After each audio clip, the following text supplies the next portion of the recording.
बहुत शुक्रिया राम प्रकाश द्विवेदी सर, ममता मैम, और सबसे ज़्यादा आप सबका शुक्रिया कि आपने बहुत ही शानदार ढंग से इस प्रतियोगिता में अपना हिस्सा लिया। आज जो कुछ भी मुझे कहना है वो एक शिक्षक के तौर पर नहीं और ना ही निर्णायक मंडल के सदस्य के तौर पर, मैं एक वरिष्ठ वाद विवाद प्रतियोगिता के प्रतिभागी के तौर पर आपसे कुछ बातें कहना चाहता हूँ, क्योंकि ये वही मंच है जहाँ से कभी हमने हिंदू कॉलेज के छात्र रहते हुए अंतर महाविद्यालय वाद विवाद प्रतियोगिता जीती थी। तो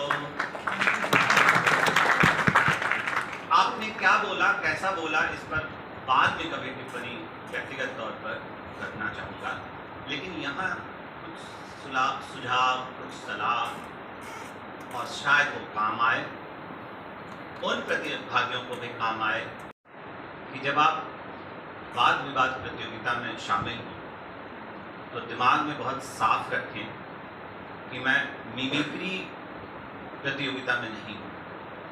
कई प्रतिभागियों को सुनते हुए ऐसा लगा कि वो किसी न किसी शख्सियत की मिमिक्री करने की कोशिश कर रहे हैं, जिसके कारण वाद विवाद प्रतियोगिता उनसे पीछे छूटी। दूसरी बात ये कि आपके भीतर एक ललक है कि जिन शख्सियत को हम टेलीविज़न पर देखते हैं, जिन्हें हम पैनल डिस्कशन में, परिचर्चा में देखते हैं, हम उनकी तरह बोलें, और नतीजा ये होता है कि आपकी भाषिक अभिव्यक्ति से कहीं ज़्यादा आपकी आंगिक शारीरिक चेष्टा हावी हो जाती है।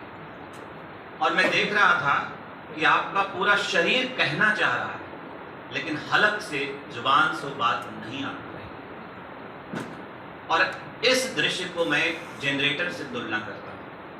आप किसी भी जनरेटर को देखेंगे कि उसमें 4 पहिए तो लगे होते हैं, लेकिन वो फिक्स किए होते हैं। जनरेटर का वो पहिया सिर्फ और सिर्फ एक जगह से दूसरी जगह ले जाने के काम आता है।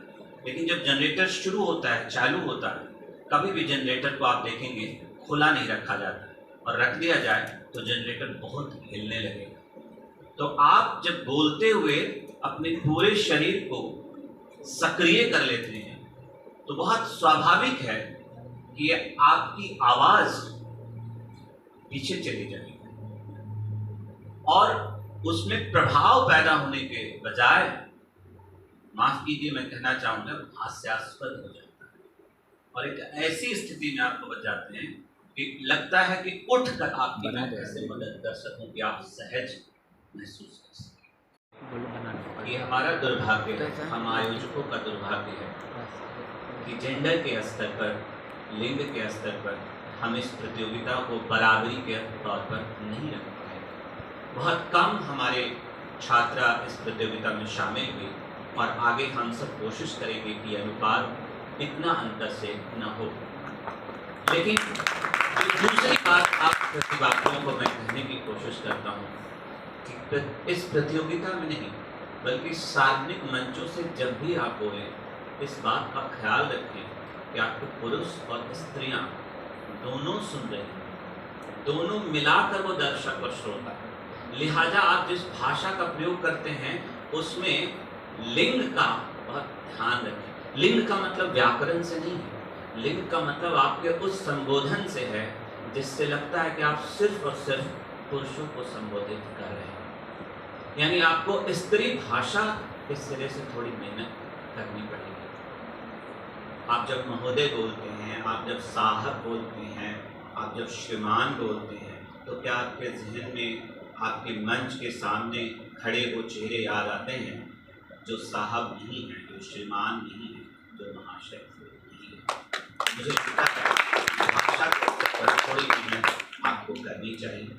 और तीसरी बात ये कि शब्द को ब्रह्म कहा गया। शब्द कभी खत्म नहीं, हम जो बोलते हैं वो वायुमंडल में, वातावरण में मौजूद होते हैं। इसलिए जब आप शब्दों को बरतते हैं तो बोलने के पहले ये सोचिए कि आप जो शब्द बोल रहे हैं उसका क्या अर्थ और क्या छवि बनती है। मसलन कि जब हम लोकतंत्र की हत्या शब्द कहते हैं तो क्या हमारे दिमाग में, हमारे जहन में लोकतंत्र का मतलब सिर्फ चुनी हुई सरकार होती है, या देश के वो तमाम नागरिक होते हैं जो एक एक नागरिक समाज में या राज्य में रहते हैं। जिस समय आपातकाल लागू किया गया, उसी समय इस देश के लाखों लोगों ने उसका प्रतिरोध किया। यानी कि सत्ता और सरकार के स्तर पर लोकतंत्र का यदि गला दबाया जा रहा था, तो उससे कहीं ज्यादा मजबूती से लोकतंत्र सड़कों पर जिंदा हो उठा। और इसलिए एक छात्र के तौर पर, एक वक्ता के तौर पर, जब आप इस मुहावरे का इस्तेमाल करते हैं तो आपको बहुत फर्क करना पड़ेगा कि आप एक अकादमिक भाषा कैसे सीखें। जो चुनावी रैलियां होती हैं, जो भाषण होते हैं, जो टेलीविजन पर परिचर्चा होती है, वो सब बहुत आकर्षक हैं, बहुत मन को भाने वाले होते हैं। हमारे भीतर वैसा बनने का एक साफ और सपना होता है। लेकिन आपको चुनाव लड़ना नहीं है। आप यहाँ चुनाव नहीं लड़ रहे थे, आप यहाँ रैली में नहीं थे, आप तो एक छात्र के तौर पर यहाँ के प्रतिभागी थे। और एक प्रतिभागी की भाषा ऐसी होनी चाहिए जिसमें शब्द, अर्थ और उसकी छवि बची रहनी चाहिए, बरकरार। और इसलिए मैं आखिरी बात ये कह रहा हूँ कि एक सजग नागरिक के तौर पर जितना हमारा काम इस देश के हवा, पानी, पर्यावरण को बचाने का है, उतना ही एक छात्र के तौर पर भाषा के भीतर अर्थ, भाषा के भीतर छवि, भाषा के भीतर प्रभाव और संस्कृत का एक शब्द सत्व, जिसको हम उर्दू में अर्थ कहते हैं, जिसका एसेंस कहते हैं, वो बचाने का काम हमें करना चाहिए। चलते फिरते चलताऊ ढंग से भाषा का प्रयोग करने से हमें बचना चाहिए।